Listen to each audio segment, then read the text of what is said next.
Good morning, everyone. Hi, welcome to this Vision for Volunteering conference, the first one in a series of our conferences about the Vision for Volunteering themes. This one is about awareness and appreciation, so a very warm welcome to everyone this morning. I'm supposed to have some slides. Stephen will be able to just put those on now. Thank you very much. Great, welcome everyone. Please do introduce yourself in the chat. Tell us who you are, what you do, what inspired you to attend this conference on awareness and appreciation today. And while you guys are doing that, I will just run through the agenda for what we've got coming up today. So we're going to do a little bit of an introduction, which is now, and then I will run through what a sort of overview of the Vision for Volunteering theme of awareness and appreciation. We'll do a little bit of an exploration of what that theme is. There will be a little bit of interaction with you. We'll be asking what that means to you, to your volunteers, and to the organisations that you guys work with. At 10:30, we'll be going into a workshop with our very special guest speaker, who is Rachel Gegeshidze from Tempo Time Credits, who'll be running a little bit of a workshop about her project for rewarding volunteers. That will finish at about 12:10, where we'll have a little bit of a comfort break for 15 minutes or so to give you guys a chance to go to the loo, grab a cup of tea. After the break, we'll then come back. We'll have a little bit of a look at NCVO's Time Well Spent report, the top 5 takeaways from that report, looking at the kind of impacts that volunteers have across the sector. And then from just after 12:30, we'll go into some breakout rooms, have a little bit of a discussion about how we can kind of put what we've learned today into action so that you guys will have something that you can take away with you after the end of the conference. There'll be a little bit of time at the end for any questions that you guys have, and then we'll hope to finish bang on 1 o'clock so that you guys can all go and have some lunch. Perfect. So the very first thing we're going to do is run a poll. So that should appear magically on your screen. So the poll question is, on a scale of 1 to 5, how well do you understand the Vision for Volunteering? Where 5 is you think that you're really confident, you know, inside out. 1 is not so much, you're not really sure. And this question isn't a test. This is just so that I can have a look at what kind of level of understanding there is in the room. And then hopefully by the end of today, you'll have a better understanding of what the Vision for Volunteering is and more in-depth understanding of the theme of awareness and appreciation.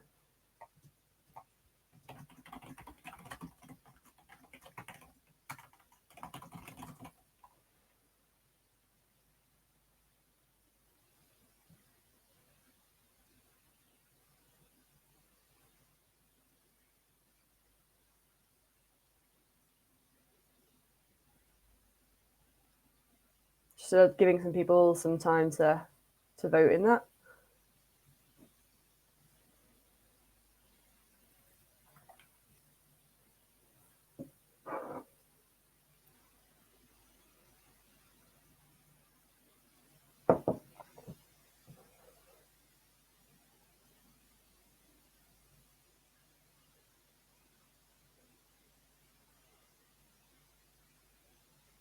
So if you're struggling to open the poll, you can just click on the Have Your Say button, which is underneath the chat box.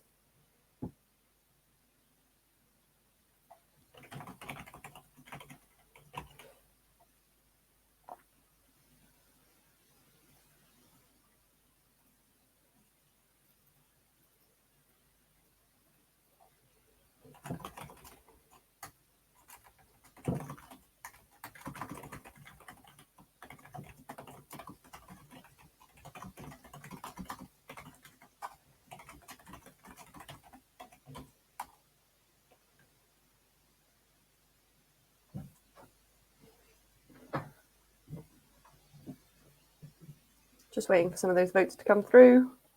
Sorry about the delay.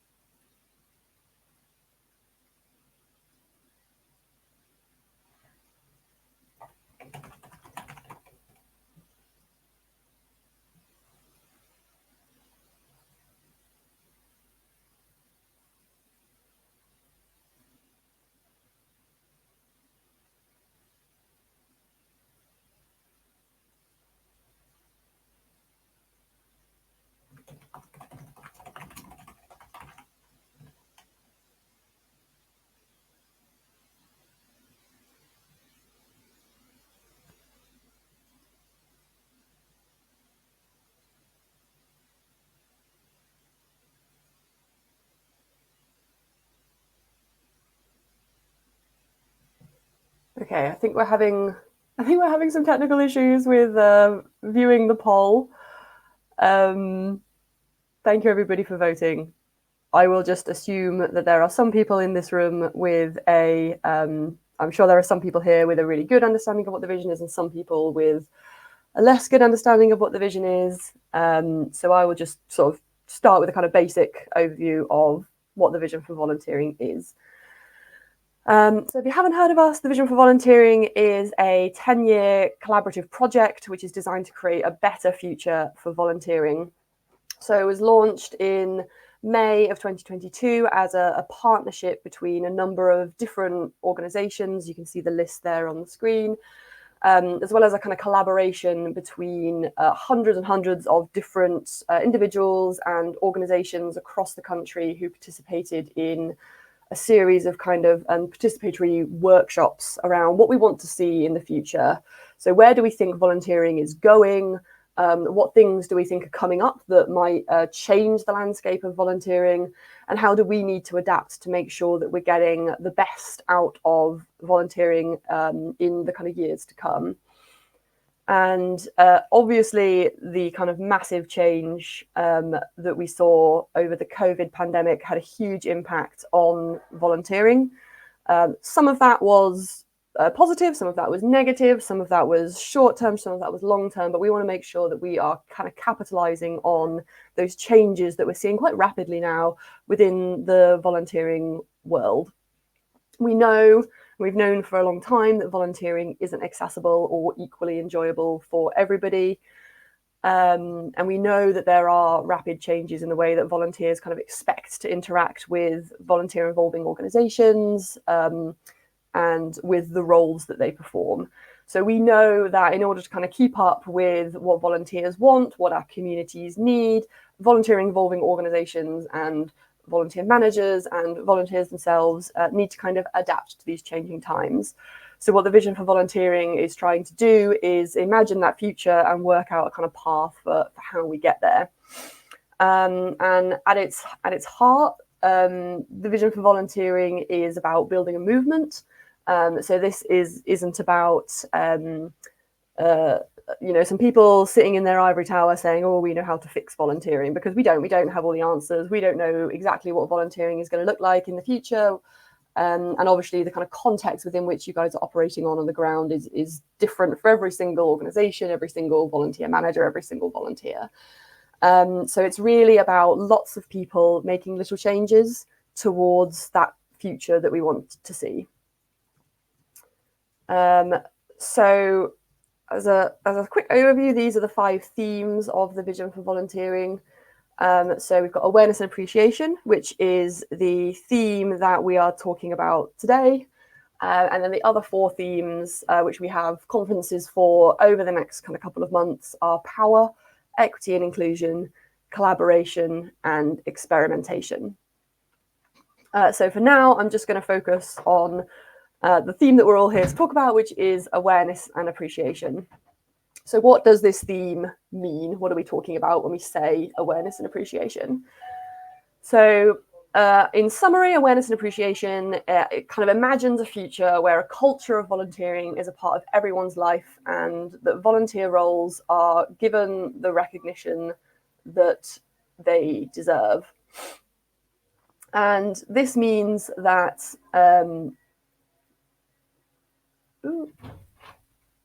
apologies. So this means that we want a future where this culture of volunteering is ingrained within that kind of collective psyche of society. It's part of everyone's life from childhood to later into life and kind of woven into those activities and pastimes of a day-to-day living. We want a future where it's always easy for people to find ways to make a difference, whether that is a kind of formal volunteering opportunity or something more informal. We know that volunteering is a kind of continuum of involvement and participation, from occasional to regular, from highly organized to informal, and we shouldn't expect that volunteers will stay with an organization indefinitely. We want a future where it's easy for people to move between different volunteering roles, to pause or stop volunteering or start again because of whatever's happening in their lives or because of changing needs for themselves or society. So in order to support this fluidity, that kind of organizational culture must embrace sharing and flexibility with volunteers and roles kind of moving between organizations and activities. And we need to make sure that we are constantly developing and trying new things to meet that need. So what does that look like? So by 2032, which is the kind of the 10-year span of this project, we want volunteering to be something that we do across all the different settings and stages of our lives, no matter what that looks like. We want organizations involving volunteers to understand how and when volunteers want to engage and to respond to that need. We need volunteer voices to be embedded within leadership and design and decision making within the organizations that they interact with.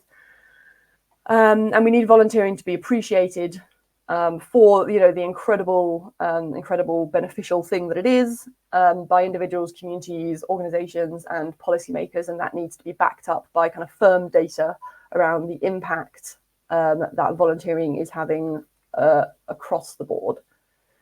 So I'm just going to share a little bit of a case study to kind of bring this to life. So volunteering naturally, this is a Kent Wildlife Trust project, which was enabling women in a place called Romney Marsh to become involved in volunteering and community activity, often for the first time. So the project was down to earth, and these participants would come along with their children to improve their physical and mental well-being and connect to nature. So the women who were taking part in this project were encouraged to take ownership of and responsibility for the activities that they were doing, creating those activities and those roles to suit their individual circumstances, as well as spreading the word to others in the community. So with that project, taking such a kind of flexible, volunteer-led approach to that volunteer role, they ended up with more than 80 women spending a total of over 700 hours volunteering.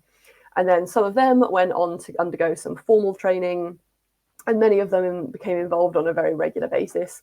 And others still were involved, but on a less regular basis or with less responsibility, depending on whatever it was that worked for them. So this is a really good example of just making sure that the volunteering opportunities that we do are really shaped around the volunteers and the kind of benefits that they can reap and that we can also reap as volunteer involving organizations when those volunteers are supported and happy. Okay, we're going to move on to you. We're going to ask you some questions. So we've got some Slido polls, which, Stephen, if you would be able to launch those Slido polls, hopefully these ones will work a little bit better than the one that did earlier. So we're just going to ask you a couple of questions. And the first one is just, how would you rate your organization for awareness and appreciation in volunteering? And then the next question is, how would your volunteers rate you? And then what are you doing well around awareness and appreciation within your organization or the organization that you interact with?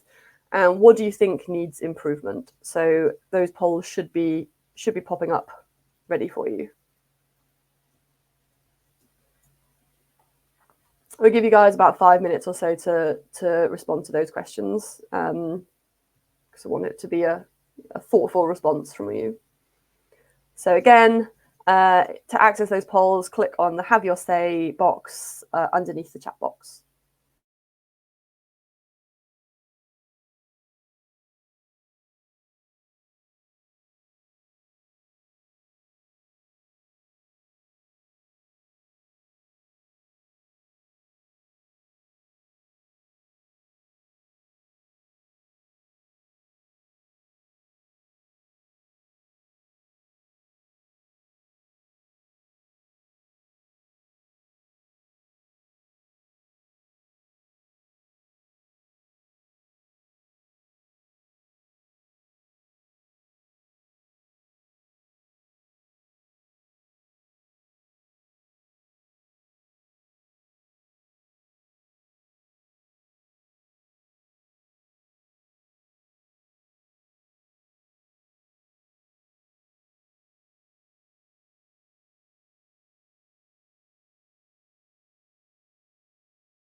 Great, thank you. So, we have the results of the first poll. That's great. How well do you currently understand the vision for volunteering?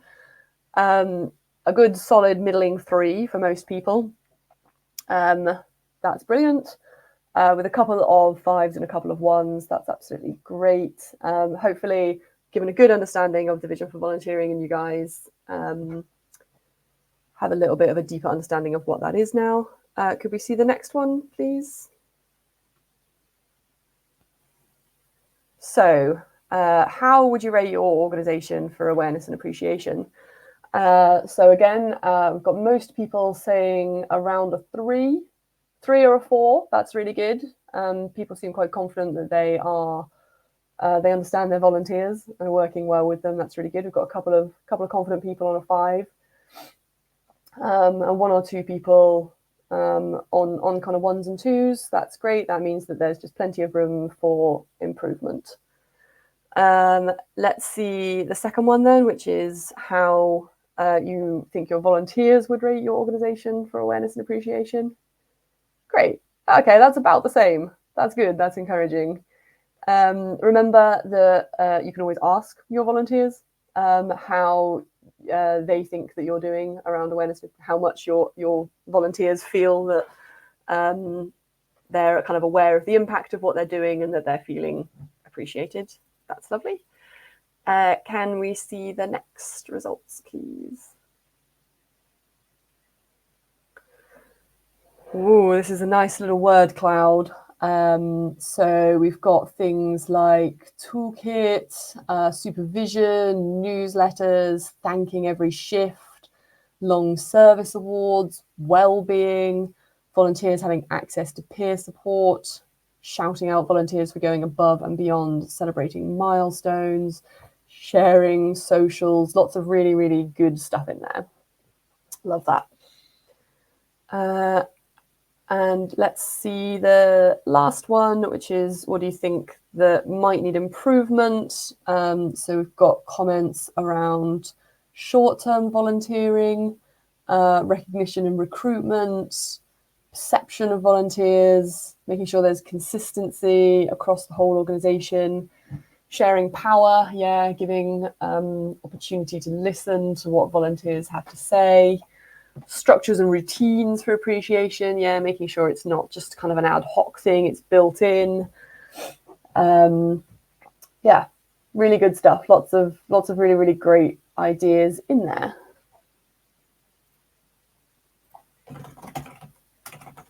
Okay, so hopefully that's given you lots of stuff to think about.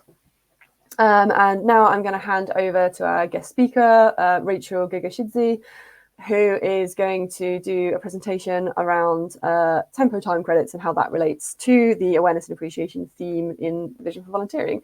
So over to you, Rachel.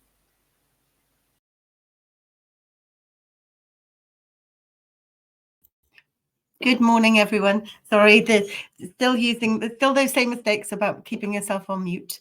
I'm unmuted and ready to chat to you this morning. So if I can just add my slides.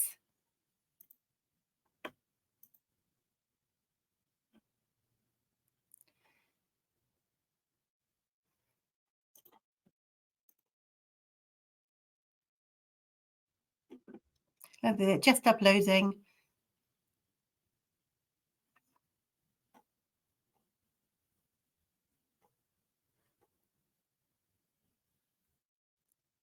Sorry, bear with me 1 second. It's just taking a moment to upload.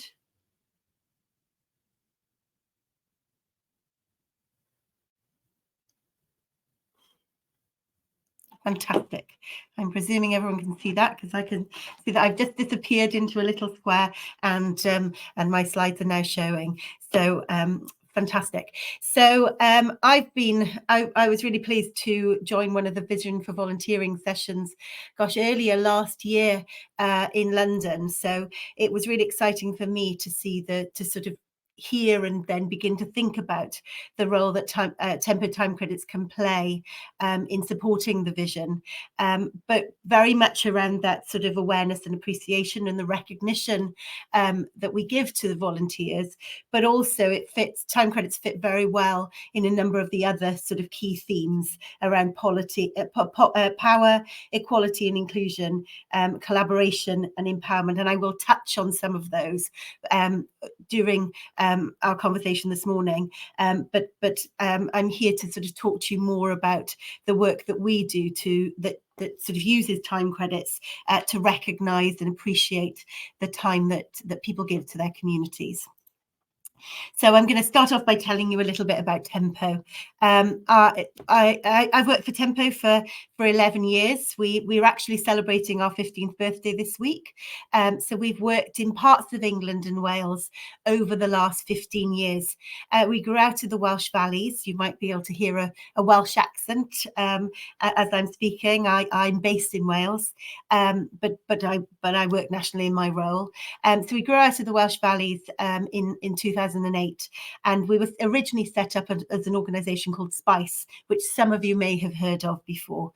We rebranded in 2018 because we'd begun to do more work in the recovery areas in our community. And of course, there was a horrid street drug that was reaping havoc on our communities.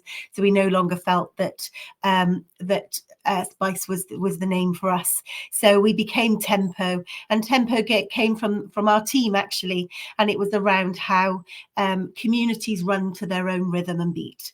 So we use time credits to support that rhythm and beat.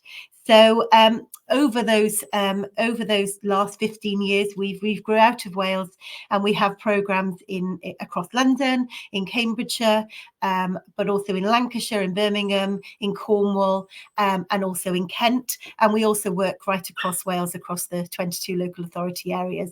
So we work in large pockets of England and Wales, working with a whole range of partners and funded by local authorities, ICBs and health trusts, recovery organisations, large-scale charities, and Welsh Government in Wales. So a whole mixture of funding that comes to Tempo to deliver time credit programmes across the community.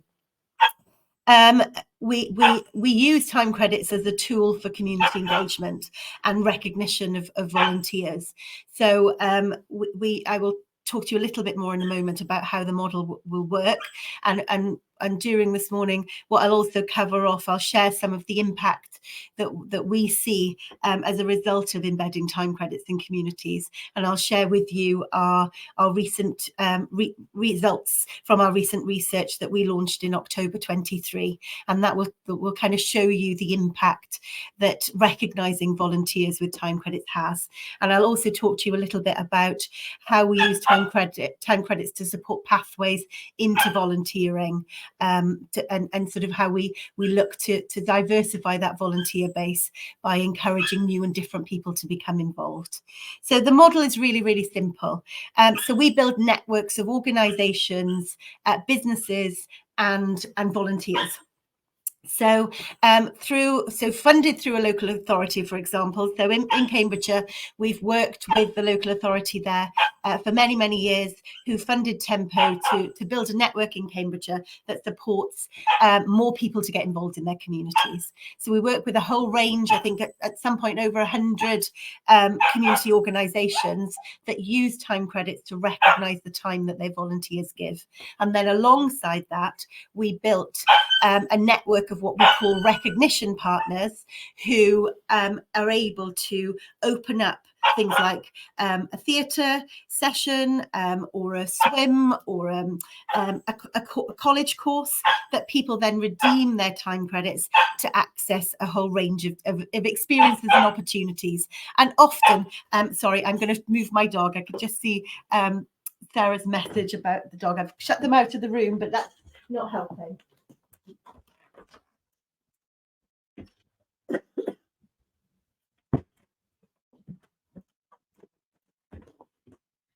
Sorry, everyone, the joys of home working.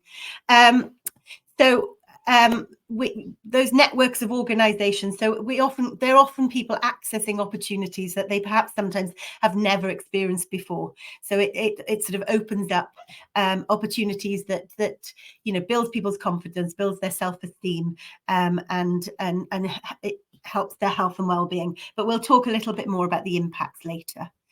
So the model, as I said, is really simple. So somebody gives their time to their local community, to a service, to an organisation, community group.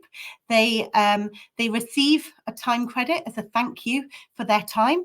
That time credit is worth an hour. And then they use that time credit to access a whole range of activities that are part of both our local and national recognition network. So if somebody, for example, earned their time credit in Swansea, they wouldn't be limited to using that time credit in Swansea. They could, wherever Tempo has a network, so they could go to London and they could have a trip down the Thames. They could go and have a Tower of London experience. But they could also use it locally in their community, perhaps to go to a coffee morning in their local hall. So there's many different places that people can redeem their time credits. And again, I'll talk to you a little bit more about the partnerships that we develop as we go through, and I have some videos that explain some of those partnerships as well. So I was really interested to kind of see from your survey earlier around the difference that appreciation and awareness and appreciation and recognition gives to your volunteers. And from our recent survey, these are some of another word cloud around the difference that time credits make to the people that receive time credits through their volunteering in England and Wales. So, we can see here that connection, very many of these things are things that you would see from normally people would experience from volunteering in their local community. But you can see a whole range of different outcomes as a result of people volunteering, but also then using time credits to access different experiences. So I mentioned a moment ago that we support pathways into volunteering. Lots of work that we do, especially in sort of mental health recovery services, is supporting those services and organisations to not only recognise their traditional volunteers that give their time, but also to begin to think about how those people that are often referred to as service users or clients, how can they begin to take that person on a journey that might support them to be recognised for their skills and strengths, and support them to become part of the sort of volunteer workforce in that service. And we do lots of work around kind of co-production and co-design within services to enable services to kind of begin to see the skills and strengths of their service users and clients. So we do lots of work around supporting new and different people to kind of have a voice and be seen for their skills and strengths. And I think that's one thing I'm hugely passionate about is that we've got huge parts of our society that don't realise that they have the skills and strengths that we need in our communities and in our organisations to help us to deliver key activity that changes so many lives. So by supporting new and different people on that pathway, we are diversifying the volunteer base. So we're having different people involved that perhaps wouldn't normally get involved, and also kind of breaking down some of that language around volunteering. I remember on the session that I went to in London around the vision, we talked a lot about the kind of terminology of volunteering, and for lots of people, they don't see themselves as volunteers. So we talk a lot about helping out, getting involved, sharing your skills, giving an hour of your time and really supporting those people to kind of start on that journey. And by recognizing their time with time credits and then supporting them to access a whole range of different activities which improve their sort of health and well-being, you're able to sort of build people and grow those opportunities that they then engage with. So we often see the people who start their volunteering in a service that they perhaps have been the recipient of, begin to then give their time in other places.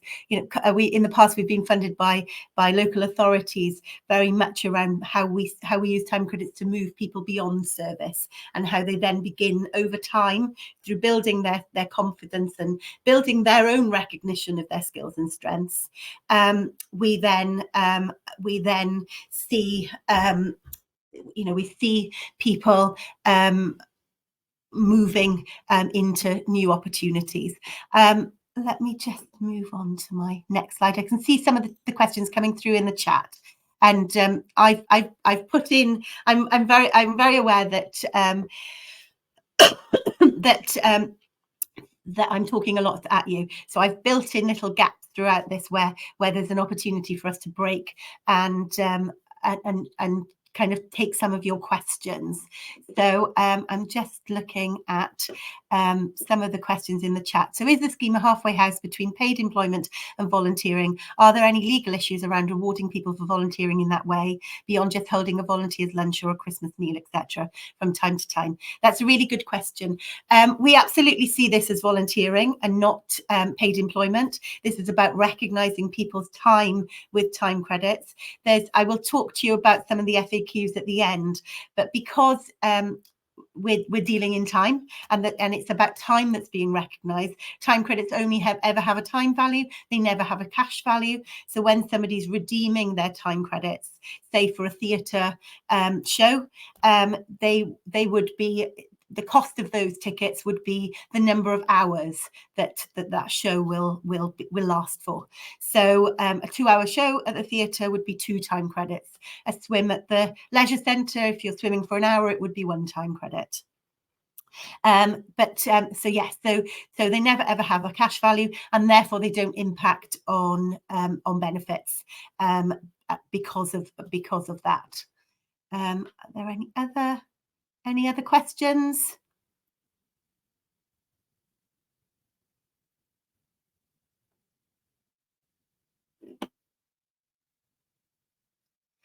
I'm not sure I can see the chat. I can't see the chat that you guys are probably seeing. So if anybody can, Sarah, if you... Oh, brilliant. Thank you. That's great. Great. We're always cautious on rewards as to how it could be reviewed by the taxman, whilst tax is an individual consideration. For that general reason, we've always kept rewards such as certificates, buffets, but would love to know how it is viewed nationally. So as I've said, we've been running for 15 years. We've worked we're funded by Welsh Government and work right across Wales, and have programmes in other parts of England, and time credits are not, because of they're based on time, and we're very careful in how we utilise them. They are not impacted. They don't have an impact on tax and benefits. But again, I'll talk you through some of that later on during my presentation. So I'm just going to step us forward. So any more questions before I move on?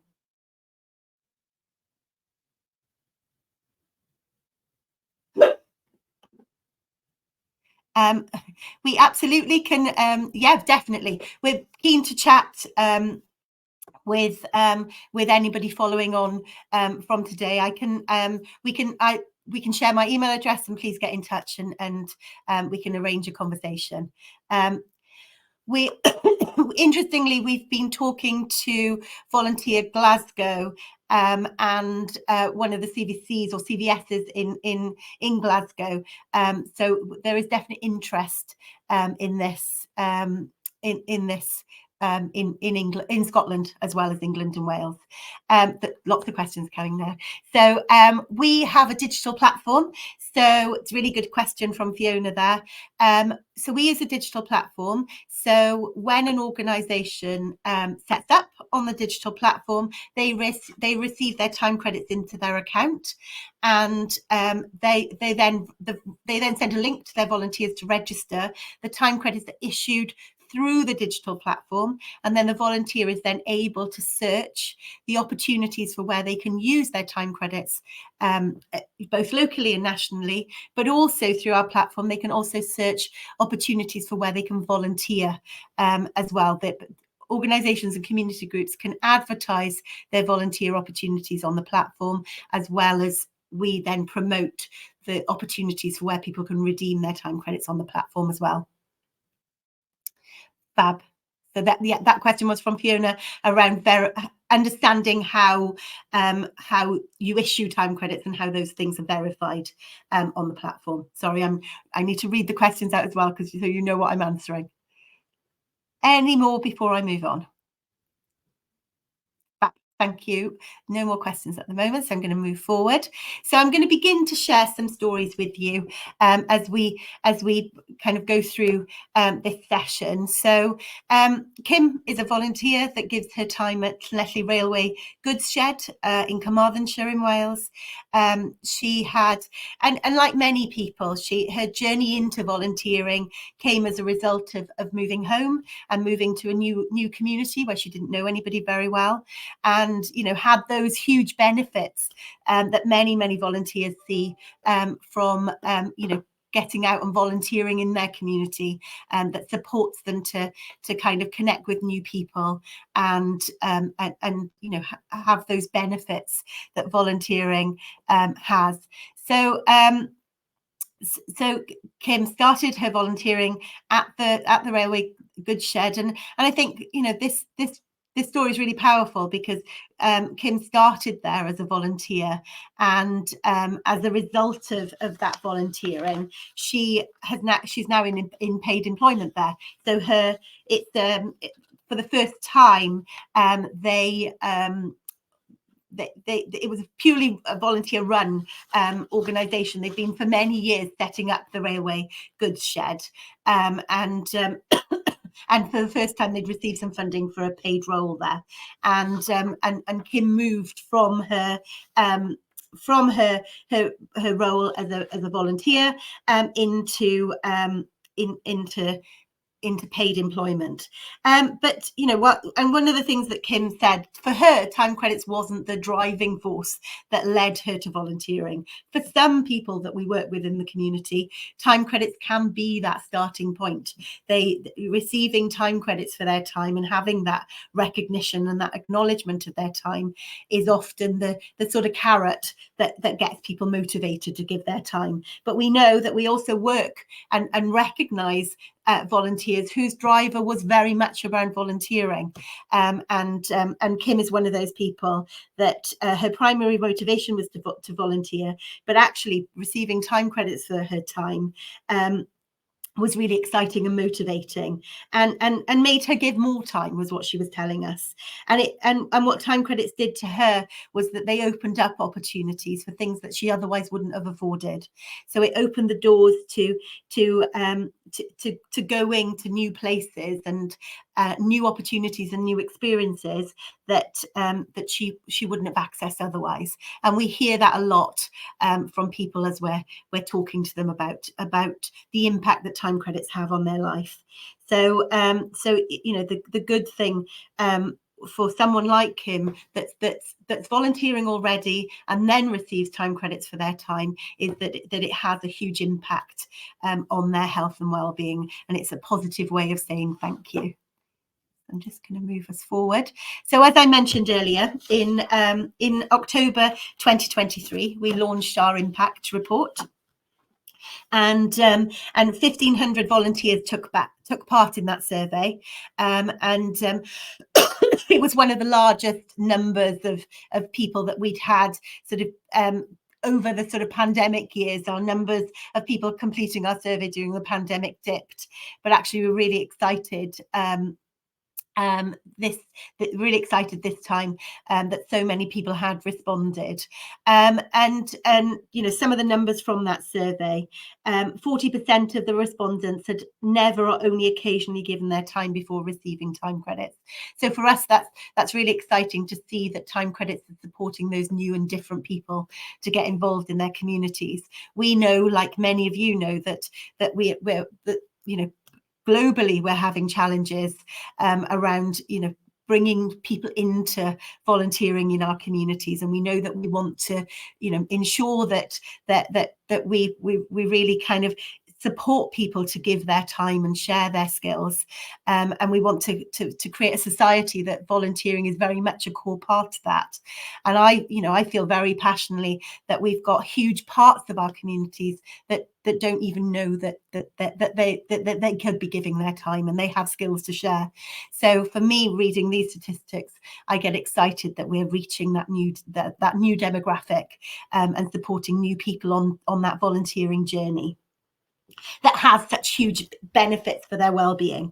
20% of the respondents volunteer for more than 5 hours a week, and 18% of our respondents, I talked a little bit about starting people on that journey. So 18% of the respondents have started volunteering more due to tempo time credits. And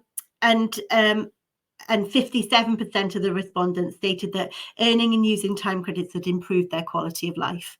So we're really pleased to see the impact that time credits have on people's health and well-being.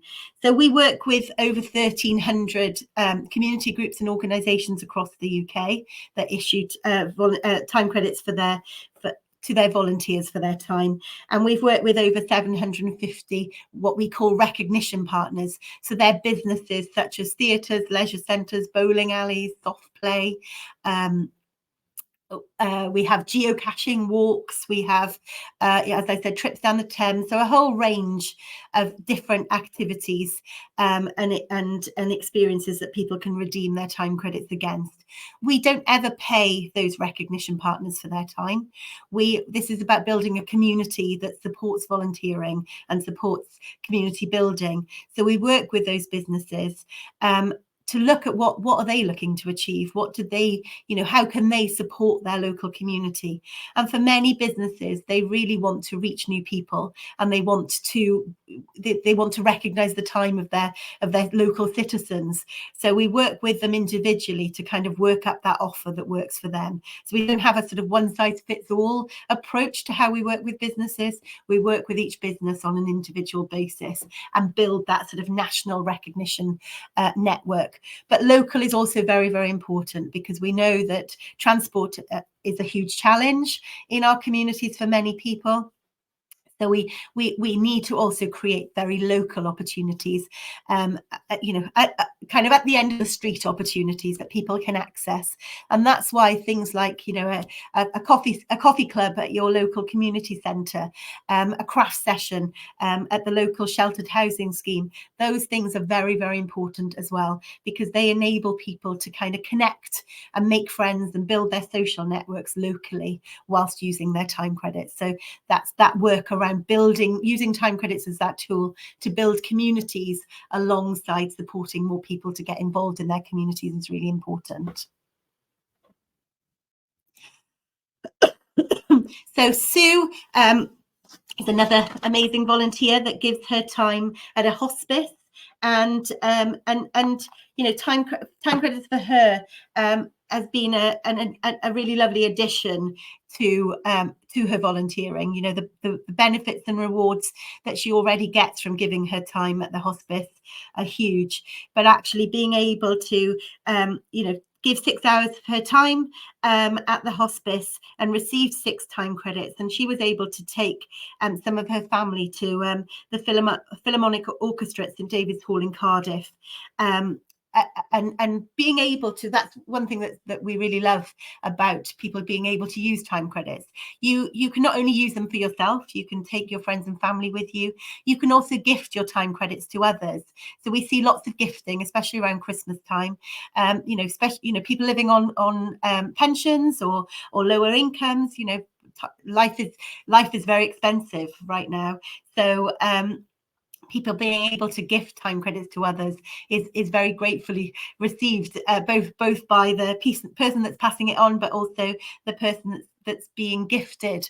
I remember talking to one amazing gentleman who used to save up his time credits for when his grandchildren used to come to stay, and then he would use them to take his grandchildren to soft play, something that he couldn't have afforded to do with his real money, but he was able to give them those lovely experiences as a result of the time credits that he received. He would also use them to treat his daughter on her birthday to go to the local college to have her hair cut and her nails done, and again something that he wouldn't have afforded to do with money, but by using his time credits and his time. I think for him the real importance that his time was worth something, and it was meaningful, and he could use that time, the time that he was giving in his community, meant that he could receive time credits that he could then reward his family with activities.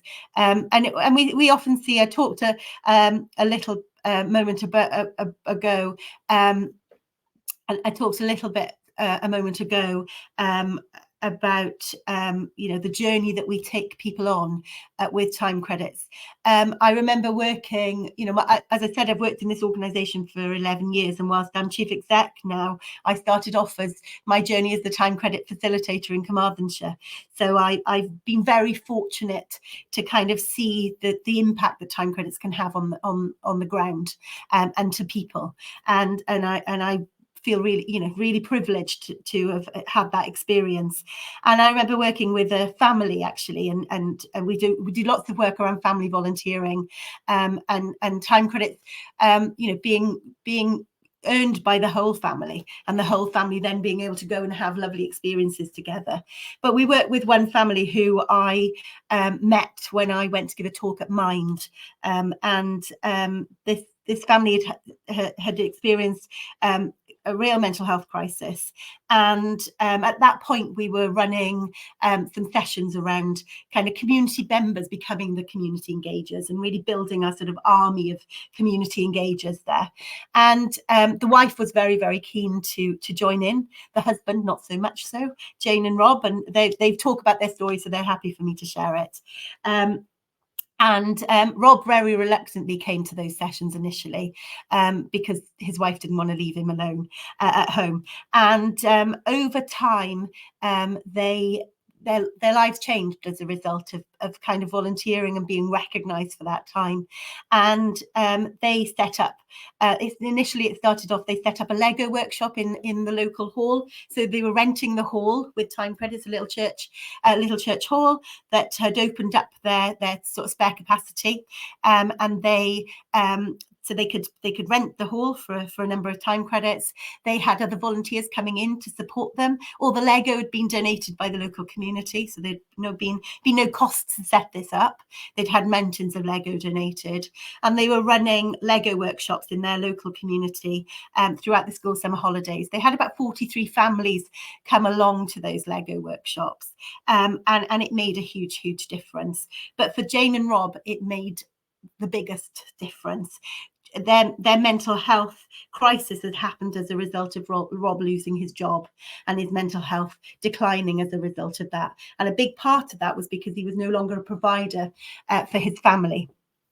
Didn't feel like the provider for his family. But suddenly through receiving time credits for his time, Rob was paying for his children to go and have a ski lesson at the local country park, to go to the soft play, to go to the skate park. The things that he'd been able to do when he was earning money, he was now able to contribute and enable his children to do lots of amazing activities. And it became part of his mental health recovery. And that feeling of being valued, being recognised, had such a big impact. So I wouldn't underestimate the power of recognition and appreciation of what it can have for somebody's mental health and well-being. So I'm moving on to kind of share with you some of the impact that we see as a result of our programs, and these stats come from our recent survey that we sent out in July of last year, and then launched. Oh, sorry, I'm jumping forward then. That we then launched in October. So I'm just going to pick out some of them, and I'm sure that you can see them on the screen. So around health and well-being, I mentioned, being able to to connect with local people. So time credits have a real, building that sense of community. People being able to use their time credits to access activities does mean that people, 60% of people are visiting or seeing other people more often. People, 61% reporting improved mental health. People are more physically active, feeling healthier overall, and also seeing the GP less as a result of using volunteering and using their time credits. And then, we see impact on kind of thinking about the future and people's kind of outlook for the future. So, 57% of people feeling more positive about the future, people's confidence, I talked about, especially where we're taking people on that journey, building their confidence, building their self-esteem. Often we see people kind of, moving into more formal volunteering roles then, and giving their time on a more regular basis. But that's, that recognition is so powerful. And again, that, affording to do things that people otherwise would not access, those activities that that people have never experienced before. I've if I could have £1 for every time I've heard someone say to me, oh, people like me don't do that. And suddenly people like me do that because I can use my time credits to do it. And those, we talk, our programme in Wales, one of the kind of key drivers for Welsh Government is around addressing poverty, and time credits enabling people to access new experiences and new opportunities. So we hear a lot people sort of trying those new things, and poverty is much more, as we know, than, it's not just not having money. It's about those opportunities, experiences, aspirations, and time credits can open doors to new things. And again, I mentioned earlier in Kim's story, we see time credits supporting those routes into skill building and employability. So, 18% of the volunteers that responded to our survey had got a job since volunteering. So, supporting people on that pathway. 65% had learned new skills. But also sharing their skills with others, and that's, really, really powerful. And I think recognizing somebody's skills and strengths with time credits, and recognizing the time that they give, can be very, very powerful. And I'm sure some of you do that with your sort of long-term rewards, and when people have given 50 hours, 100 hours, those certificates help to kind of show the impact, that the amount of time that they've given. But for me, I think what time credits does is it enables people to have a choice and opens up opportunities for people that they perhaps otherwise wouldn't experience. And I think, we live in a society where many people have limited choices. So actually, by having, some time credits, we used to have a paper time credit currency. We now use digital, but we all, people used to say to me, oh, those time credits in my purse or my wallet means that I can access new experiences and new opportunities. It's almost like money in the bank. On. And then building and supporting the wider community. So when we build a time credit network in an area, we looked, so we'll be funded by a local authority or a health board, and they will give us some key things that they want us to achieve. Those key, we get KPIs and outcomes that we need to deliver as well, and we will build a network that will respond to those outcomes that funder's looking to achieve. But we will bring that network together. So we run networking events, we run sharing opportunities where we bring volunteer managers, organisation leads together to share learning, share ideas, but also to look at how they collaborate. You know, often we've got organisations that are looking to do things, but they don't have the resource, or they don't have the expertise or experience. But actually, often that expertise and knowledge is in our local community.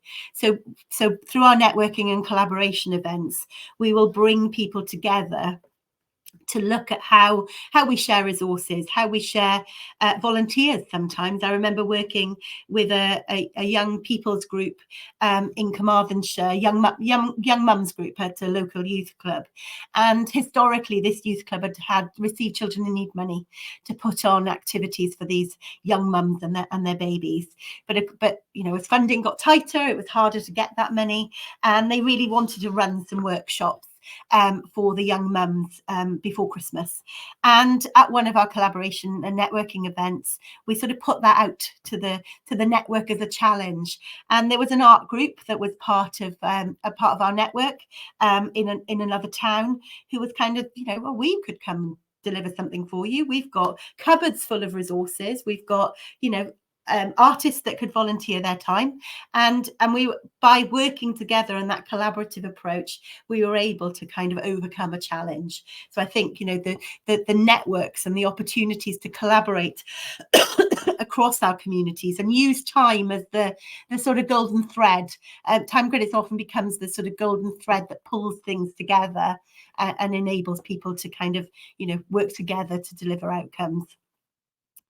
So, you know, supporting the wider community and building that sense of community is another key important thread of what we do. So, Darlene's story, I'm just going to put, it's teeny tiny on my screen, so I'm just going to just remind myself here. So yeah, so Darlene is another amazing volunteer, and that gives her time. We've done some work for L&Q Housing in London, and Darlene is a volunteer there who volunteers her time at the sort of Tenant and Residents Association, and her, you know, the time that she gives really supports the building of that sense of community across that housing association, and creates opportunities for you know, co-producing housing, but also running activities for families across those housing estates. So for Darlene, you know, receiving time credits means that, you know, she feels that she carries the volunteering role that she has a huge sense of responsibility, and actually receiving time credits is a good incentive for her, and a good incentive for encouraging other people to get involved. So she and then she goes and does some really lovely activities as a result of that, and we often see in kind of, especially in housing actually, where tenants groups are involved, and time credits are used to kind of enable different voices to get involved. You know, I know housing associations are often looking to engage their tenants and residents in the shaping of services, and you know, especially when they're looking to make changes or you know, deliver their services in a different way. They really want to engage their tenants and residents in shaping what those services look like. So I'm sorry.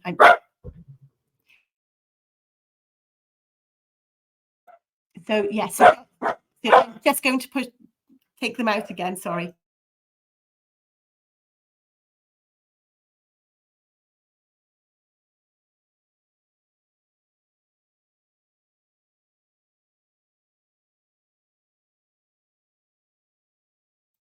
Yes, so for tenants and residents associations where they want to like reshape their services, time credits can be a great way of getting those new and different people kind of into the room to have those conversations with, and then, you know, by by then developing projects with their tenants and residents very much at the heart of delivering those and recognizing their time with time credits. And it can be a really powerful way of enabling those new residents to get involved. And I was saying the first work that I did in this organisation actually was working with Carmarthenshire Housing Services around a kind of diversifying their tenant base. So they ran lots of different activities, but they always had the same people getting involved.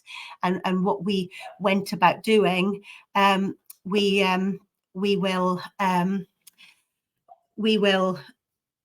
we just had lots and lots of new and different people, and Jane and Rob being two of those people that got involved that would never have got involved in the past, and time credits really supported them to do that.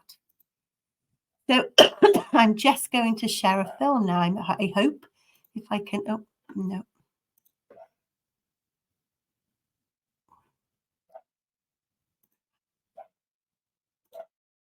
Sorry, I'm just working out how to play it. Oh, okay. Okay, if I just skip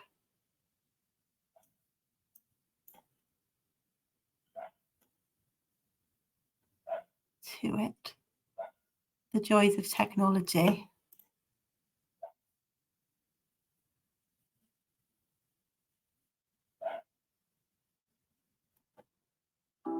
When I first moved to Whiz Beach, I didn't know anybody. I'm on my own with two boys, and it is so hard to meet people. I hadn't worked since I had children, you can't see it. Okay. I feel very depressed. I'll just stop it for a moment. Thanks. There we go.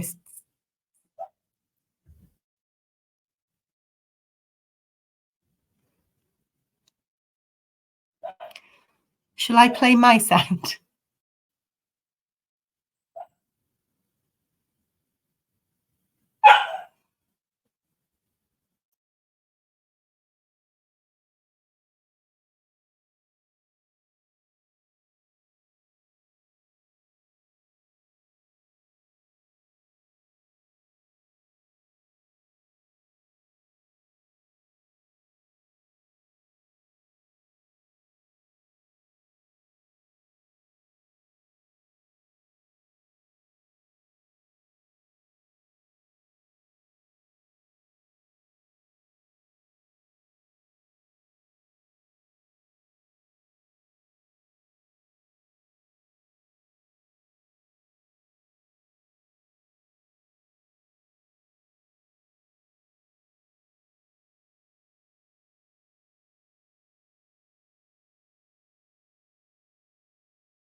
Bear with us for a moment, everyone. Just trying to make the sound work. Ooh. Okay, if we start now. When I first moved to Whiz Beach, I didn't know anybody.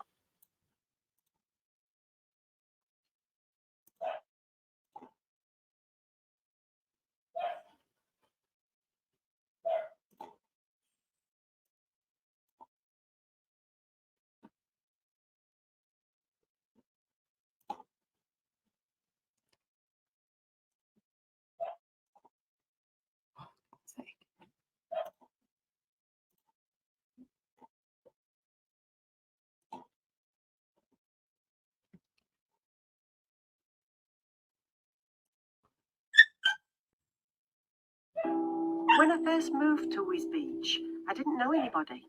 I'm on my own with two boys, and it is so hard to meet people. I hadn't worked since I had children, and it started to feel. When I first moved to Whiz Beach, I didn't know anybody. I'm on my own with two boys, and it is so hard to meet people. I hadn't worked since I had children, and had started to feel very depressed. I didn't go out of the house much and felt very lonely when the boys were at school.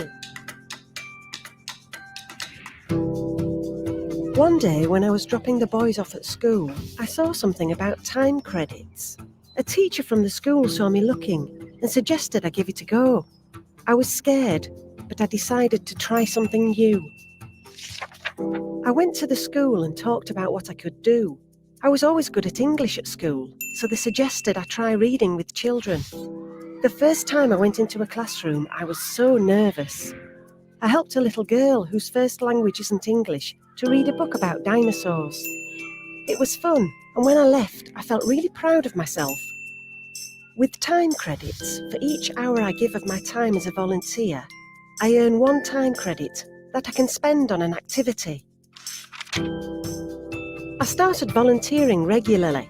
After a while, I started to help out with admin in the office. It was great to be able to learn something new.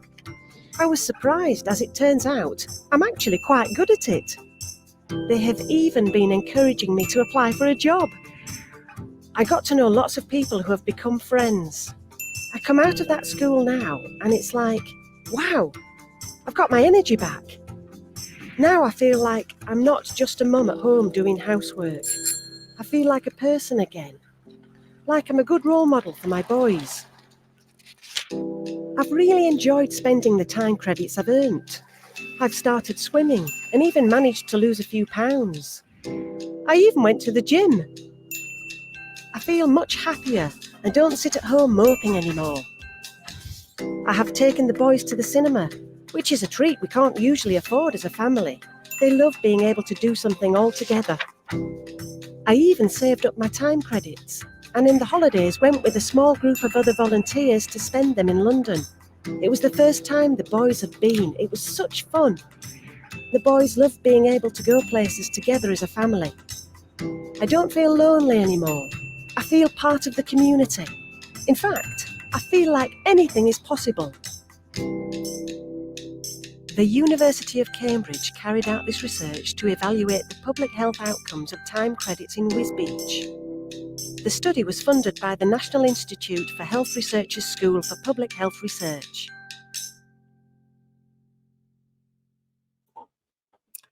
Thanks everyone, and thanks for bearing with us then whilst we managed to get that working. The joys of technology, as I say. We've got time for another question time, so I'm just scrolling back up to see some of the questions that we had.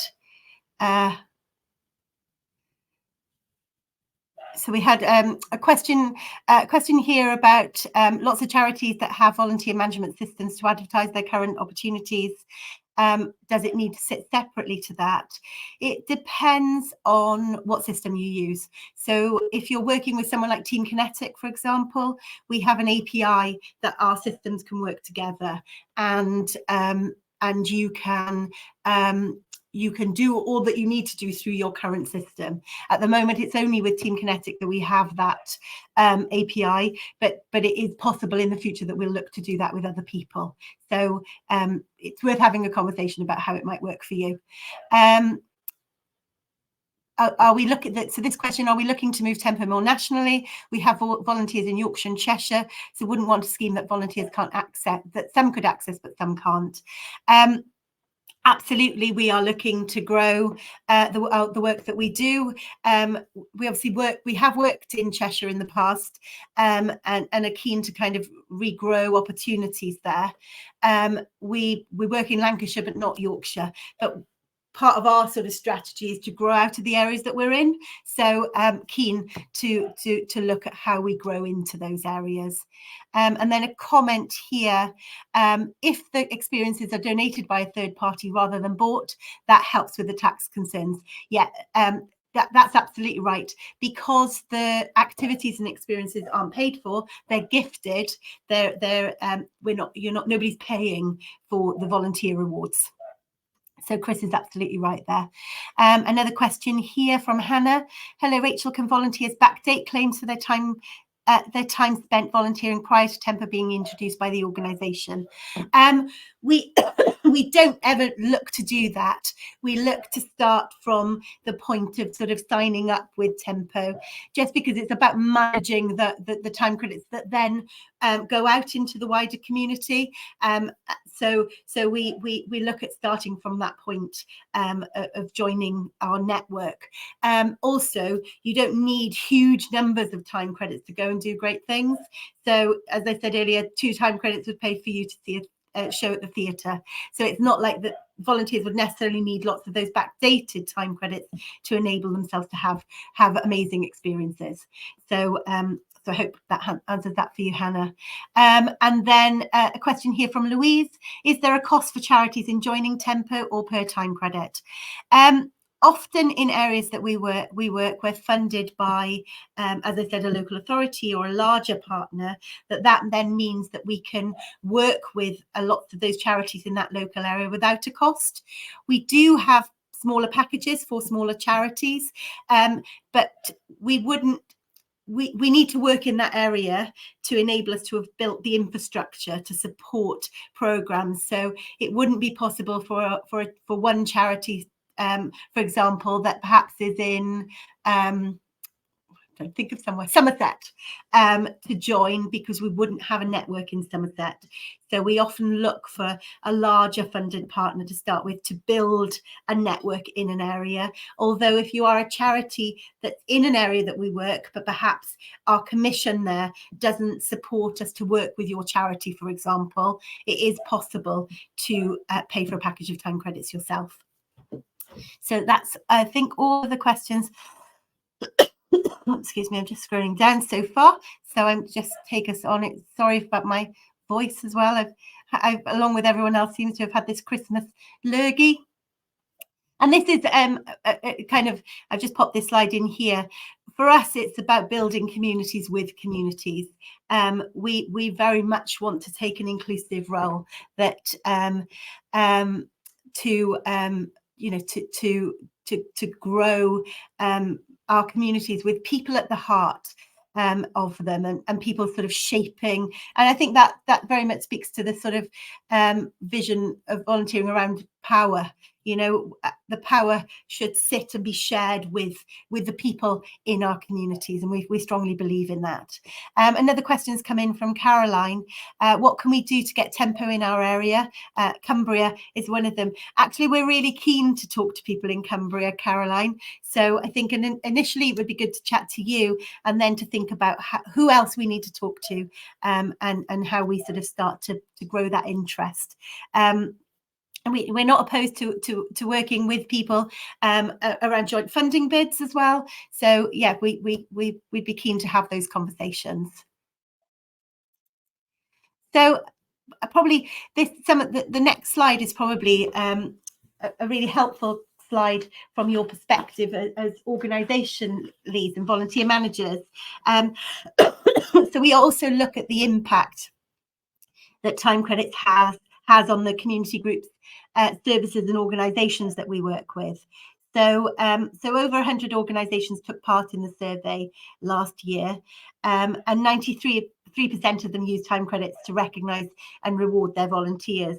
So we can see that and through that work, this is the impact that time credits have. That time credits have on those community groups. So 72% have recruited more volunteers, 78% have improved the health and well-being of their volunteers.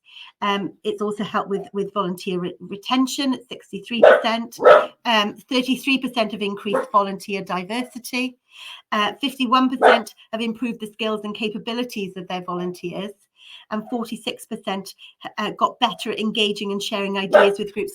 When I was talking about that collaboration and those opportunities to kind of collaborate with other community groups in the local community, it's really good to see that has an impact on for our group leads, and they see the value of kind of coming together with other providers of services and activities that are sometimes similar and sometimes different to them, and they get to share learning and share ideas, and that has an impact on the services that they then deliver.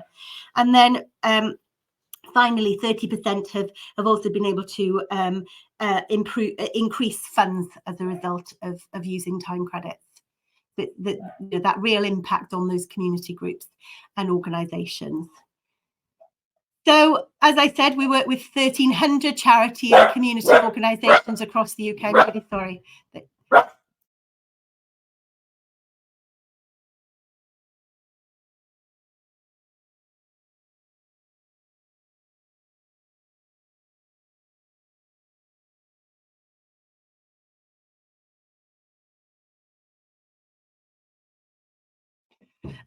So 1,300, we work with over 1,300 community groups and organisations, and that's just a few of them on that slide there.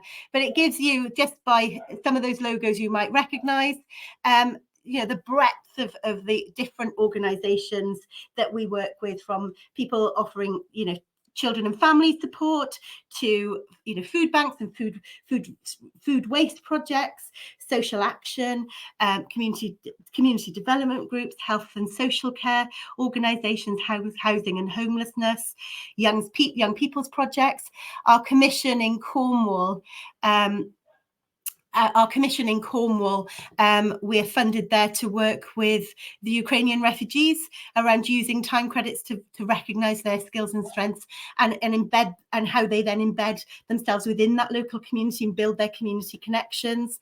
But also we have a project there around engaging young people and families who've had a number of challenges, and time credits support them to be recognised for their skills and strengths, and look at the role that volunteering can play around connecting people with their local communities. So a whole range: arts, culture, science organisations, disability charities, sports and physical activity, isolation and loneliness, older people's programs. So a whole range of different charity partners that we work with,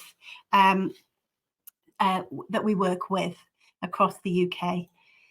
So, and again, our recognition partners, so they again are really, really diverse. So one of our most exciting recent partners was Go Cornwall with the buses. So you can now use your time credits to access day tickets across Cornwall. So it's great for people wanting to go and redeem their time credits to go and visit a recognition partner, but also great for people who perhaps transport is a major barrier to them volunteering.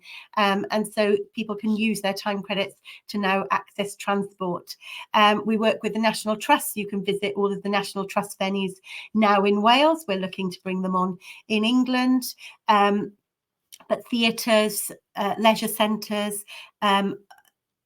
Aura health and wellbeing apps, so mindfulness and online. So we have a range of things, some of them kind of in person, you go and visit somewhere, but we also have a number of online offers as well. So yeah, that sort of diversity of the network is very, very important, that we build something for everyone. We also, when we start in a new area, we don't just go and visit partners, we talk to the community about where they want to use their time credits.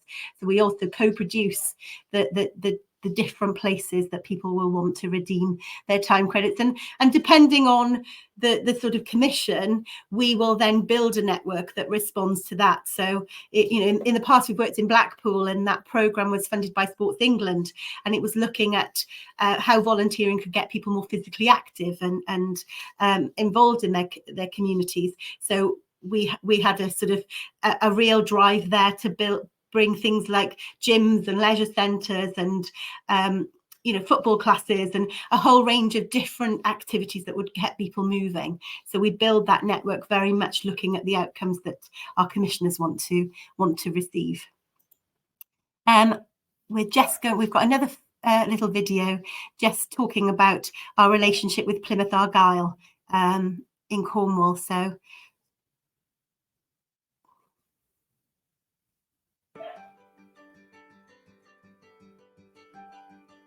Plymouth Argyle Community Trust do so much for the community. If it's PE delivery, after school clubs, road shows, Saturday mornings, the opportunity for all children is there, and we want to push as much as we possibly can.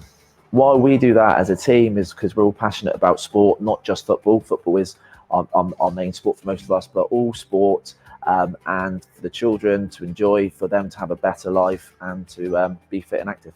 I think we're part of the Time Credits Network because it means that children of all different backgrounds, any age, any ability, can come to our road shows and they can have the same opportunity that anyone else will get. I think it's important, not just for the football aspects, but just for them to be around new people, make new friends, have fun, enjoy themselves. And then the football side of it will probably come later. But if they can enjoy and feel safe, that's the step that we look forward to at most. So we have our Saturday morning centres where there's a girls group at each centre. And then we also do girls exclusive days, which started off 5, 10 children, now it's up to 20 or 30, which is really good. Time Credits is hopefully a platform for children to push, enjoy themselves and be part of our Gold Community Trust with us. I think that by the kids going out and having a good day, they go back to the house, say they've had fun, they've enjoyed it, I think that just lifts everyone's mood. It means that the parents know they can trust us to give their children a safe and good day. That helps all around. We hope to be part of the Time Credits for the next 10, 15, 20 years, as long as possible, to give the children what they deserve and what they need and to have fun.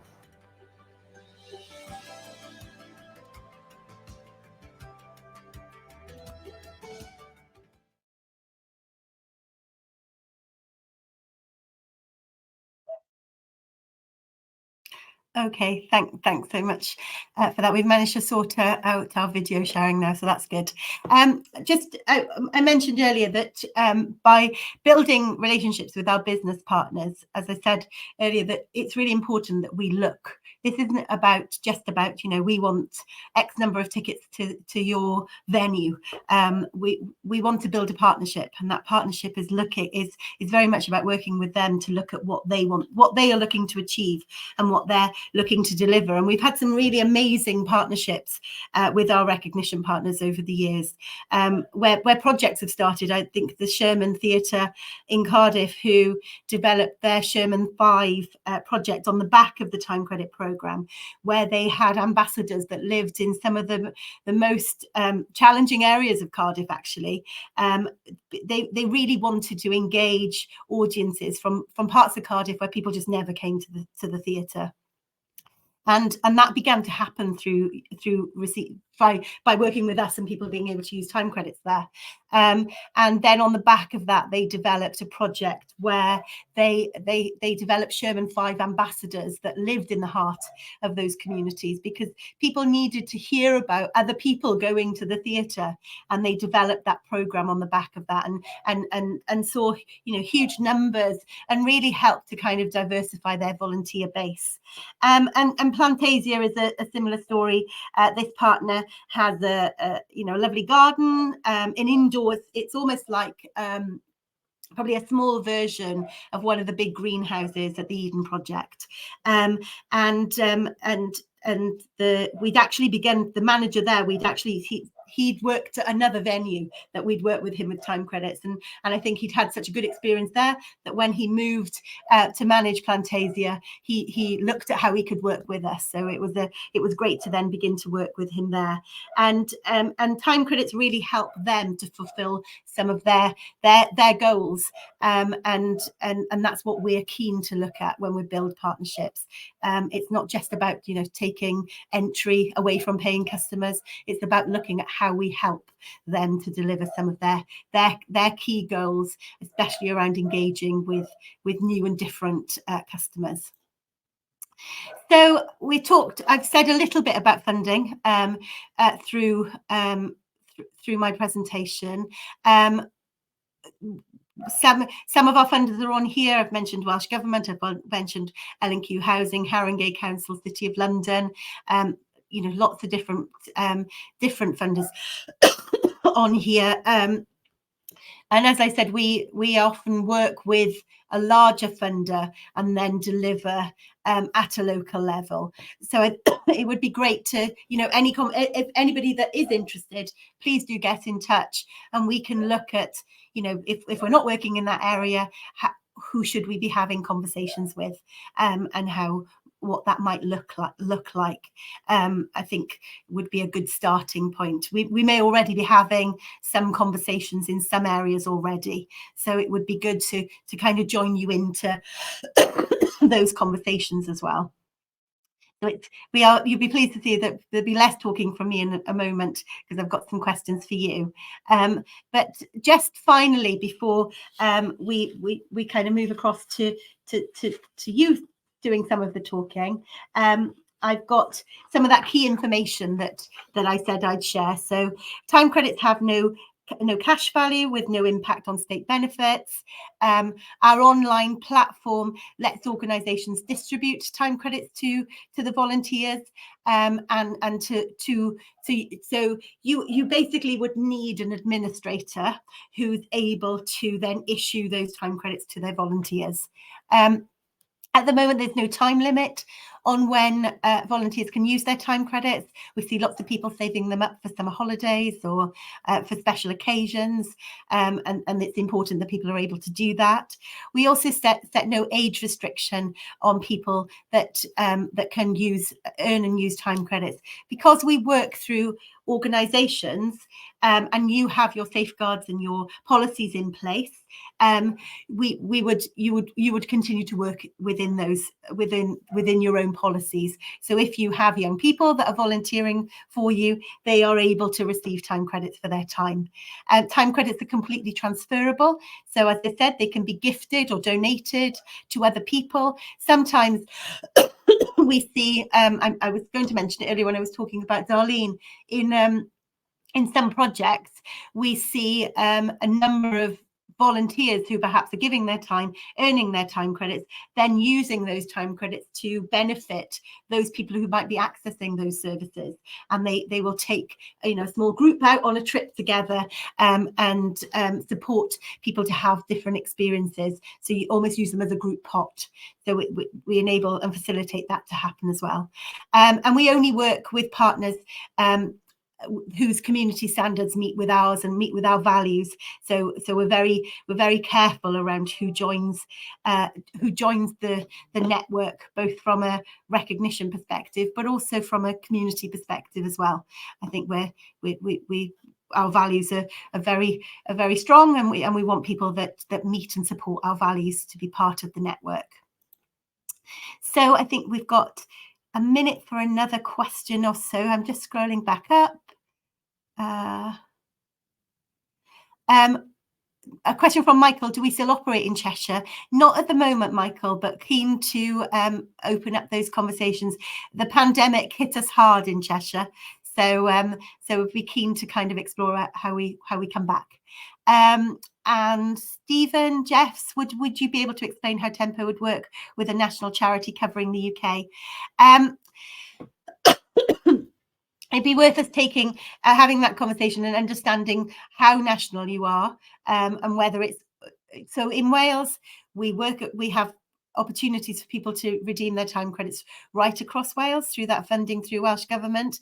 In England, obviously we work in parts of England, so there would be parts of England where we don't have local recognition opportunities, but we do have national. So I know with some national charities who work with us, they bring their volunteers together in some of the places that we have recognition partners. So their volunteers use their time credits when they come to some of those central points.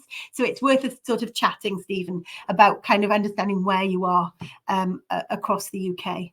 And Sally, if you email me after this session, I can let you know where we work across the UK. I think that's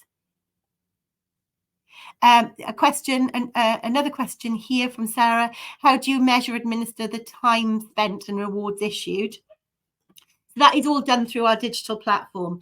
So the administrator will issue the number of time credits for the number of hours that volunteer is given via our digital platform. So that then provides us with a report. So the administrator is then able to see it. The our tool acts as a little bit like a volunteer management platform as well. But at the moment, you only issue time credits through it. But you're able to see the number of hours the number of volunteers that you have on the system, the number of hours that they've and time credits that they've received, but also the number of time credits that they've used. So for services who are looking to engage their service users on that sort of pathway to volunteering, our platform can be a really, really useful support tool as well, because support workers support workers sit down with the people that they're supporting, and they're able to kind of, somebody saying, oh, I want to get fit and healthy, they're able to then look at where they could go and redeem those time credits that might have an impact on somebody's health and well-being. So it works as a really good tool. And Chris has got a question here. Are you talking to the Heritage Volunteers group? They could probably provide experiences as well as volunteers. That's a really, really good idea, Chris. Interestingly, we are at the moment in Wales exploring a heritage an application to Heritage Lottery, and we're working with National Trust and Cadw around how time credits might support the diversification of volunteering in heritage. So I think it'd be really worth us talking to the Heritage Volunteers group as well as part of that conversation. So I'm coming across to you now, and you're going to go into some breakout rooms, but I would like you to just have a think about, could time credits be used by your organisations to recognise your volunteers' time and skills, and what would you look to achieve through that? I think you might all disappear.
Hi everyone. I'm presuming that everybody's back and you've all arrived back in the main room, which is good.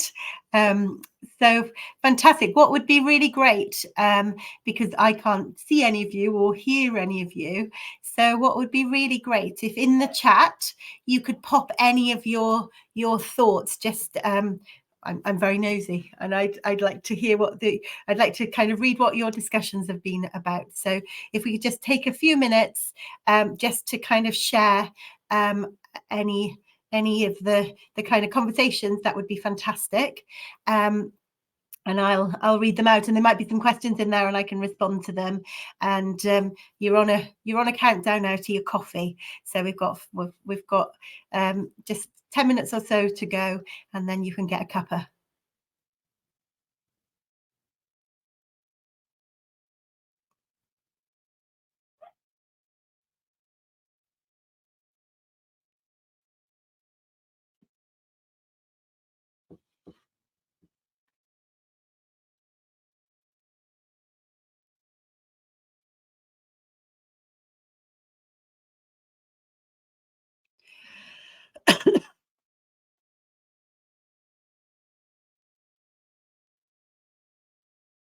Are you all very quiet in that main room, or is anybody typing busily away? Just give it a few more minutes.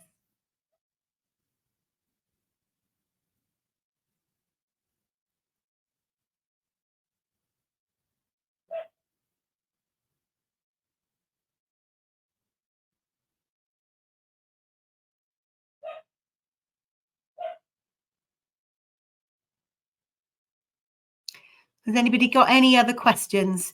I'm happy to take any more questions or thoughts as well.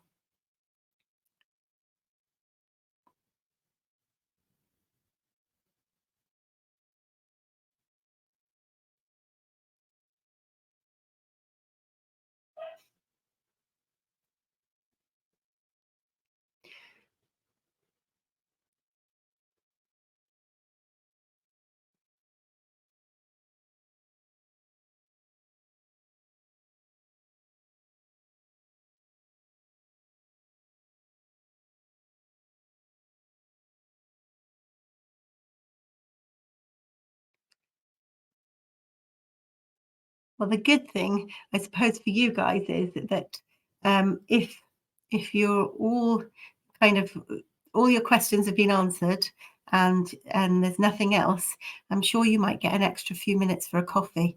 So I will skip us forward. So I said I would share contact details. So that's, if you contact hello@wearetempo.org, that will take you through to our customer service team.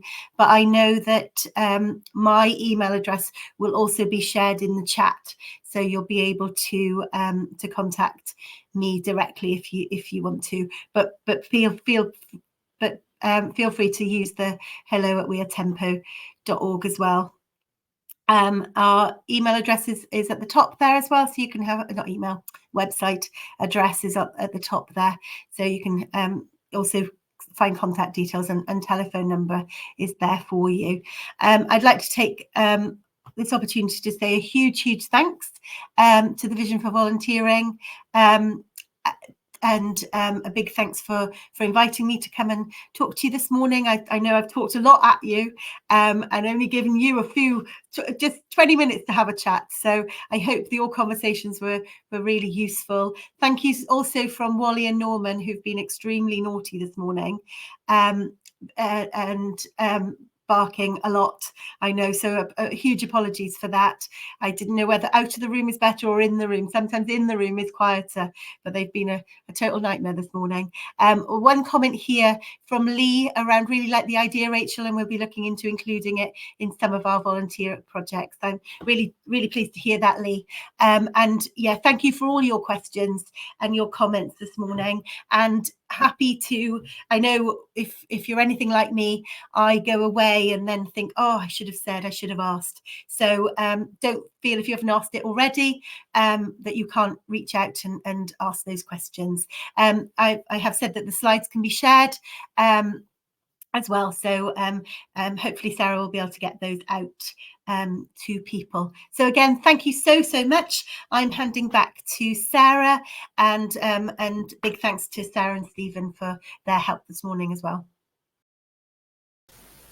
Thank you so much, Rachel. That was really, really good, really informative. I learned loads, so I hope that everybody else on the call found that really helpful. And yeah, please do get in contact with me or with Rachel or Tempo Time Credits if that's something that you're interested in doing going forward. Okay, we're going to have a break. I think you all deserve it. So we're going to have a 15-minute break. We're slightly ahead of schedule, so maybe we'll make it 20. So if we come back at 20 past into this same room, then we'll have a little bit of a look at time well spent, and then we'll go into some breakout rooms to get you guys thinking about what actions you can take going forward. Thank you very much.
Hi, welcome back everyone.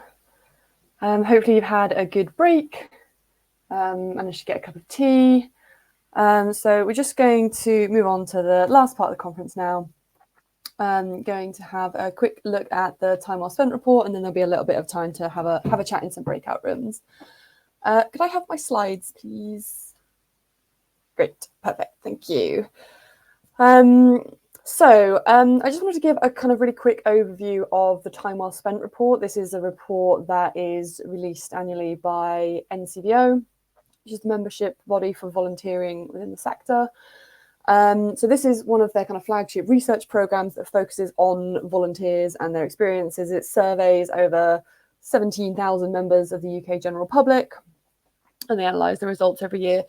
This is a really good tool for using if you want to get data on the kind of impact that volunteering is having across the country. And it's also a really good insight into the needs and the wants of volunteers. So the research explores volunteer participation, motivations and barriers to volunteering, the quality of volunteers' experiences, and the impact of volunteering on the ground.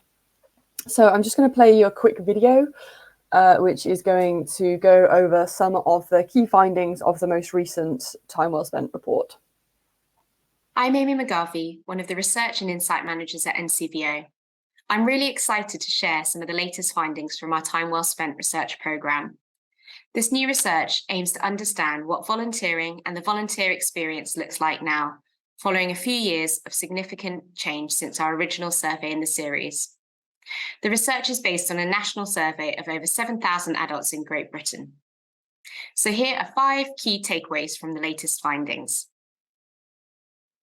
Satisfaction is high but lower than it was. 92% of recent volunteers say that they are very or fairly satisfied with their volunteering, dropping from 96% in 2019.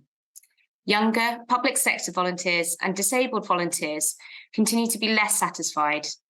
And despite efforts around equity, diversity and inclusion in recent years, a lower proportion also say they see volunteers from a wide range of backgrounds around them. So there's much to celebrate with high satisfaction overall, but we need to address unequal volunteer experiences. Remote and flexible volunteering is valued. Volunteering remotely by phone or online is now increasingly common. Encouragingly, those who volunteer remotely feel as satisfied, supported, and connected as those who don't. And flexibility generally is important. 82% of recent volunteers overall agree their volunteering organisation is flexible around the time they give.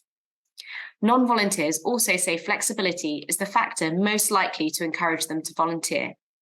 So we need to continue to showcase the flexible opportunities on offer. Volunteering motivations haven't changed. Despite external changes, the core motivations for volunteering remain the same. Wanting to improve things or help people is the top reason for starting volunteering, and making a difference is the joint top as the main reason to continue, but it has to work practically for people. The financial impact of volunteering is an increasing barrier. 14% of non-volunteers say worries about being out of pocket is a reason for not volunteering. This has gone up from 5% in 2019. This isn't surprising in a cost of living crisis, yet only just over half, 55%, say their volunteering organisation would reimburse expenses if they wanted them to. While the context has shifted, it's clear practice hasn't yet. We need a renewed focus on quality volunteer experiences. 77% of volunteers say that they are likely to continue volunteering in the next 12 months.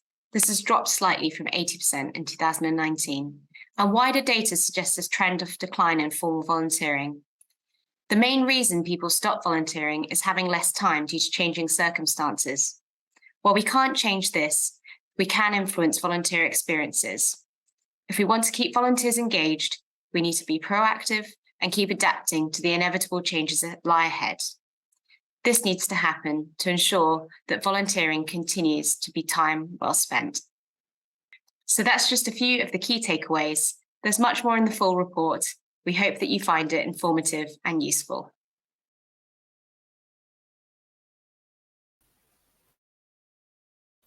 Great. So if you haven't read the full report of Time Well Spent, I would really encourage you to go and look at it. There's like a complete wealth of information in there that can be really, really helpful in understanding kind of what makes volunteers tick and what they need. But the other thing that I would add is, this is obviously a national evaluation of volunteers kind of all across the country. So make sure that kind of alongside this data, you are collecting your own data, and this Time Well Spent report can be a really good kind of foundation for running your own kind of survey with your own volunteers locally to find out what it is that they particularly need or want to help them stay in volunteer roles, to help them, expand into new roles, or to why those people started volunteering in the first place. Great. So let's move on to some breakout rooms. I think it's a really good opportunity for us to just kind of have a discussion about what we're going to do with all of the information that we've learned today. So we've talked about what awareness and appreciation is. You guys have had a bit of a think already about whether you think that's something that you do well in your organization and where there are things that can be improved. We've heard about tempo time credits. We've heard about time well spent. So what I really wanted to get you to think about now is what action are you going to take forward from, once this conference is over, when you go back to your work. So we know that we can only achieve the vision for volunteering, for the future of volunteering, when lots of people make small actions towards positive change. What you do towards a better future for awareness and appreciation and for your volunteers doesn't need to be huge. It doesn't need to be, something that is going to require loads of resources and time and energy and effort. It can just be something really small that will make a really big difference to the volunteers and the communities that you work with. So I think start with that kind of, what are you already doing to understand your volunteers and make them feel appreciated? And then we're going to put you into breakout rooms to have a think about what you might want to do after that. And I want to talk about two things that we're launching today as the Vision for Volunteering. So we have on our website the ability to make a pledge. So this is encouraging people to kind of publicly commit to an action that they want to take around the Vision for Volunteering. If you go onto our website, there's a very beautiful page where you can submit your action that you're going to commit to publicly doing. And as you submit that through that form, the Vision for Volunteering team will be here to kind of help you make that a reality, whatever that looks like.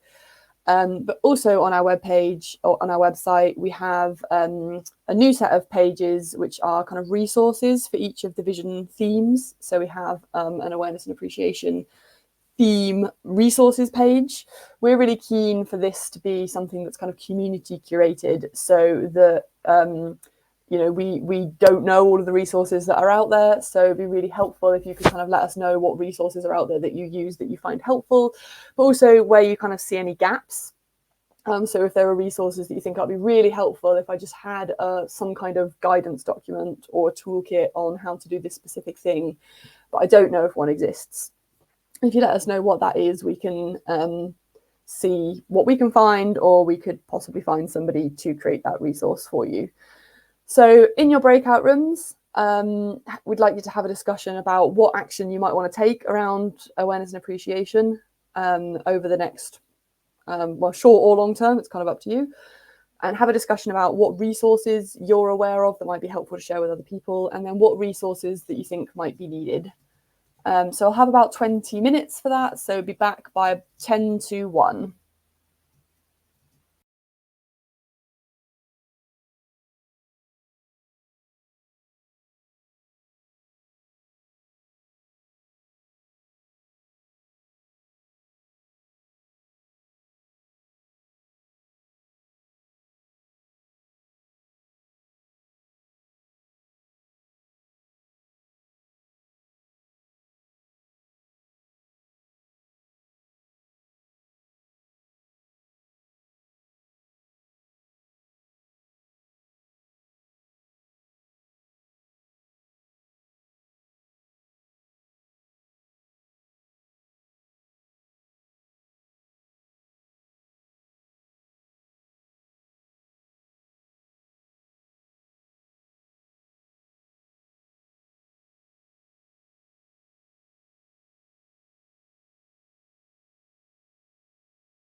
Hi, welcome back everyone, welcome back. Hopefully you had a really good discussion in your breakout rooms about all the stuff that you're going to do around awareness and appreciation. So if I could just get my slides back up, please. Thank you. I just wanted to quickly, in the last kind of 10 minutes or so while we close up, just run through a couple of ways that you can kind of stay in touch with the Vision for Volunteering. So the first is the one that I already mentioned, which is making a pledge. If you feel like you are in a position where you want to make a kind of public commitment to action, please go onto our website and you'll find the Make a Pledge page where you can submit a pledge through that online form. And the Vision team will have access to that, and then we can see if there's any support that you need to help you make that action become a reality. We can look into that for you. So please do go on and have a look at that. As I mentioned as well, there's also a page for each of the Vision themes under resources, which is a kind of list of really great kind of resources that are already out there under each theme. The intention is for those pages to be community curated. So if you have any suggestions for any kind of guidance or toolkits or just kind of interesting bits of information that you think should be added to those resources pages, please do get in touch and let us know. On each of the resource pages, there is an email address where you can get in touch. And together we can kind of make that a really valuable kind of resource bank with all sorts of interesting little tidbits and support on it for when you're looking at each of these Vision themes. I also wanted to just give a shout out to our toolkit. So we've just released, just before Christmas, we released this toolkit, which is a kind of, it's like a session plan. So if you want to do your own session within your own organization or group or community with your volunteers, you can use this toolkit to run it's kind of intended to be around a 2-hour session. It's a kind of introduction to what the Vision for Volunteering is and a kind of deep dive into what is most important for you when considering the future for volunteering. So it's a really good way of kind of sitting down with the people that you work with or people that volunteer with you to just have a think about how to really apply the Vision for Volunteering practically within your own context. And if you are, you're confident that you know what the vision is and you're doing some really great work within your own community or group already, there is an opportunity to sign up to be a Vision for Volunteering champion. So this is the voluntary scheme where you can sign up to kind of help build the movement, to help create that better future for volunteering. How you act as a champion is very much kind of up to you, whether you want to, post things on social media or run your own events or go to other events kind of on behalf of the Vision. You'll get all the kind of support and resources that you need from the Vision for Volunteering team in order to do that. So if that interests you, please do go to our website. This next slide just gives a couple of key links. The best way of keeping in touch with the Vision for Volunteering team is through our newsletter. So if you haven't signed up to that already, please do go and sign up, visionforvolunteering.org.uk/newsletter. And you'll get all sorts of stuff from there, from kind of interesting resources, free training, free events like this one. We're also going to be putting in things like kind of case studies and examples of the Vision for Volunteering in action. So that's the best way of getting that kind of holistic story from the Vision for Volunteering. And you can also follow us on various different social media platforms. So please do go on and give us a follow if that's something that'd be helpful for you. If you want to get in touch with us, the best way to do that is at our email address, which is hello@visionforvolunteering.org.uk. So feel free to drop us a line if there's anything that you have any questions about or anything that you need support with. We are here to help. And then I just wanted to finish by saying this is the first in a series of conferences that we're doing about each of the Vision for Volunteering themes. This is the first one, Awareness and Appreciation, and we have 4 more coming up over the rest of January and February. So our next one is next week on the theme of power, Thursday, the 18th of January, followed by equity and inclusion, then collaboration and experimentation. So if you enjoyed today and you're interested in doing a kind of deep dive into some of those other themes, please do sign up. You can sign up on our website. And then that is it for me. I'm just, Stephen's just going to post a feedback form link in the chat. It'd be really, really helpful for us if you could just use that feedback form to let us know how you found today, what you learned, what you're intending to go away and do as a result of that. And if there was anything that came up in any of those breakout discussions around resources that you think are really good that you'd like to share, or resources that you think you need, please do drop us an email. I'll just go back to the slide so you can have that email address, hello@visionforvolunteering.org.uk. I'm also going to just hang on here for a couple of minutes at the end in case anyone has any questions or comments. Please do put those in the chat. Otherwise, that's the end of our event. Thank you so much, everybody, for coming, and I hope that I'll see you around at other Vision for Volunteering events to come.